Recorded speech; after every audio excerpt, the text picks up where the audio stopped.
Sa kabila ng plano ng Trump administration na okupahin ang Gaza, hindi pa nito sinusubukang magpadala ng mga sundalo sa nasabing teritoryo. Si Anjo Milano para sa balita. Noong Miyerkules, kinumpirma ng White House na wala pang plano si Pangulong Donald Trump na maglagay ng US troops sa Gaza. Ito ay sa kabila ng proposal ng Pangulo na US takeover sa Palestinian enclave. Ayon kay White House Press Secretary Karoline Leavitt, naniniwala si Trump na kailangan makialam ang US sa pagbangon ng Gaza upang tiyakin ang katatagan ng rehiyon. Subalit hindi ito nangangahulugan gagastusan ng US ang pagtatayong muli sa teritoryo ni ang magpadala ng mga sundalo sa lugar. The president has not committed to putting boots on the ground in Gaza. He has also said that the United States is not going to pay for the rebuilding of Gaza.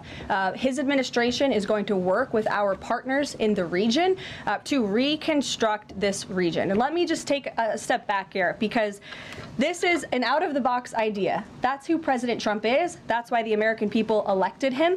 And his goal is lasting peace in the Middle East for all people in the region.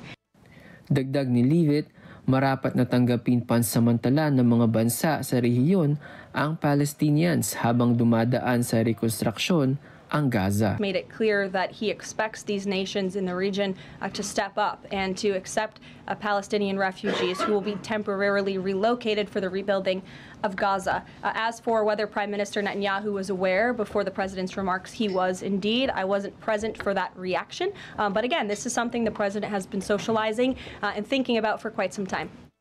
Anjo Milano para sa Mata ng Agila International. Trusted, connected, on point.